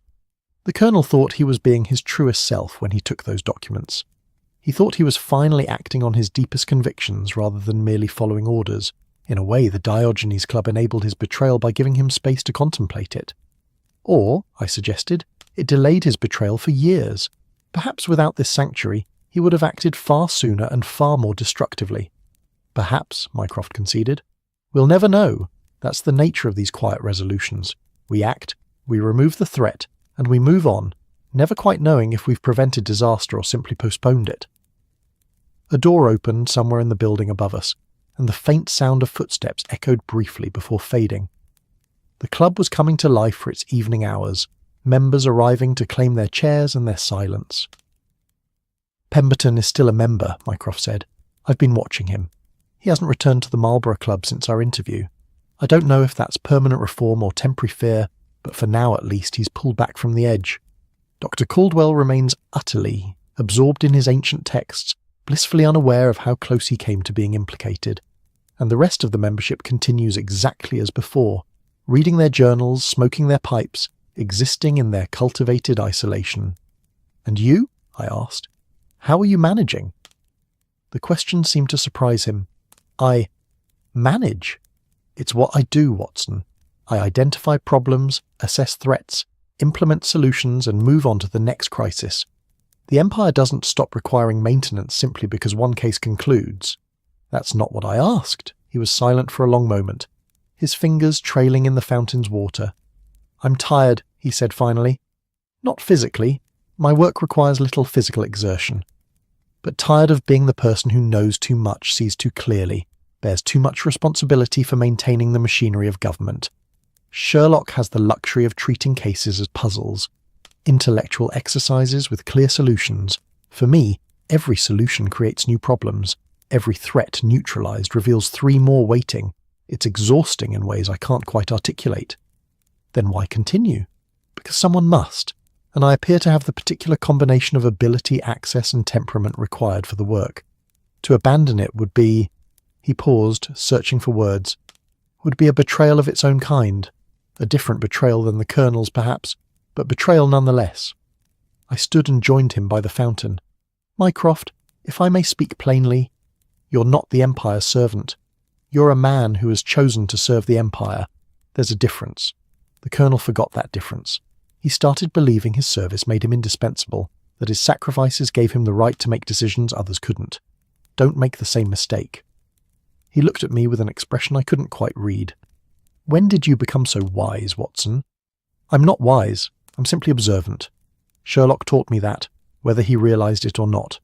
And what I observe is that you carry your burdens differently than your brother, but no less heavily. He has me to share the weight. You have— what? This club? These silent strangers? I have my work, Mycroft said quietly. Work isn't companionship. It's not friendship. It's not the kind of connection that makes life bearable rather than merely endurable. No, he agreed, but it's what I have, and it will have to suffice. We stood in silence, 2 men in a hidden garden, surrounded by the weight of secrets and the quiet burdens of duty. Then Mycroft straightened, his momentary vulnerability shuttering behind his usual composure. Thank you, Watson, for your assistance during this matter, and for your discretion. I knew I could rely on both. Will you call on me again? I asked. If another situation arises. He considered this. Probably not. This case was unique in requiring a witness. Most of my work is far less dramatic. Endless reading of reports, careful, manipulation of information flows, quiet conversations with people whose names would mean nothing to you. Not the stuff of your stories. Not all stories need to be published, I said. Sometimes they simply need to be witnessed. Something in his expression softened. You're a good man, Watson. My brother is fortunate to have you, as was I, for these few days. We walked together back through the corridor, through the reading room where members sat in their appointed isolation, and to the entrance hall. At the door, Mycroft paused. One more thing. When you write of Sherlock's cases, when you chronicle his brilliant deductions and dramatic revelations, perhaps occasionally remember that there are other kinds of detective work being done, quieter work, less celebrated, but equally necessary for maintaining the small islands of order we've managed to create in an inherently chaotic world. I'll remember, I promised. Good. He extended his hand and I shook it. Goodbye, Watson. I suspect we won't meet again for some time. I prefer it that way. When you and I encounter each other, it generally means something has gone rather wrong. Then there's too long an interval between meetings, I said with a smile. I stepped out into the November evening, the fog once again claiming London in its grey embrace. Behind me, the Diogenes Club stood unremarkable and unchanging, its windows glowing with that warm amber light that promised sanctuary to those who needed it. I walked slowly toward Baker Street, my mind full of what I'd witnessed. Somewhere in this vast city, Colonel Ashworth was living with the consequences of choices made and discovered. Pemberton was fighting his own demons, with uncertain outcomes. Dr. Caldwell was lost in ancient Mesopotamia, perhaps the wisest of them all for his complete disengagement from modern concerns. And Mycroft Holmes sat in a club dedicated to silence, surrounded by men carrying secrets, himself the greatest secret keeper of them all. When I reached Baker Street, I found Sherlock in his chair, violin across his lap, playing something melancholy and minor key. He looked up as I entered, his eyes searching my face with that uncanny perception that saw far more than I wished to reveal. "You've been to the Diogenes Club again," he observed. "Yes." "And Mycroft's matter is concluded?" "Yes." Satisfactorily. I removed my coat and settled into my own chair, feeling the warmth of the fire and the comfort of familiar surroundings. That depends on one's definition of satisfactory. The immediate problem was resolved. The larger questions remain unanswered. "They always do," Sherlock said, returning to his violin. "That's why Mycroft's work appeals to me not at all. He operates in a world of compromises and partial solutions, of quiet victories that leave him questioning whether victory was even the right term. Give me a clear puzzle, a definite solution, and a criminal in handcuffs. That's satisfaction. But it's not. The whole world," I said quietly. "No," he agreed, "but it's the part of the world I choose to inhabit. Let Mycroft keep his shadows and secrets. I prefer the clarity of observable evidence and logical deduction." He began to play again, the notes drifting through the sitting room like smoke from a pipe, and I closed my eyes and listened. Two brothers, I thought. Two kinds of genius. Two approaches to maintaining order in chaos. Sherlock's was public, celebrated, documented in stories I would write and publish. Mycroft's was private, unknown, buried in files that would never see public light. Both necessary, both heroic, in their way. But only one would ever receive recognition. I thought of writing this case down, of preserving it for future readers, but even as the thought formed, I knew I wouldn't, couldn't. The Colonel deserved his quiet ending, not public exposure. Pemberton deserved his privacy as he fought his demons. Dr. Caldwell deserved to remain lost in his ancient worlds, and Mycroft deserved to continue his work without the attention such a story would bring. Some cases, I realized, were meant to remain untold. Some justice was meant to remain invisible. Some heroes were meant to stay forever in the shadows. The violin's melody shifted, becoming something lighter, almost hopeful. Sherlock's moods were mercurial, but his music always told the truth. Whatever darkness the day had held, the evening promised something better. I opened my eyes and reached for my notebook, not to record the Diogenes Club case, but to continue work on a different story entirely. Something about a carbuncle and a Christmas goose, if I recall correctly. Something with a clear beginning, middle, and end. Something I could publish without betraying confidence or exposing secrets. London settled into its nightly rhythms beyond our windows. The fog thickened. The gaslight flickered. And in a club dedicated to silence, men sat with their secrets, protected by walls and by a man who understood that sometimes the greatest service was simply maintaining the space where burdens could rest. I dipped my pen in ink and began to write. Not the story I'd just lived, but a story I could tell.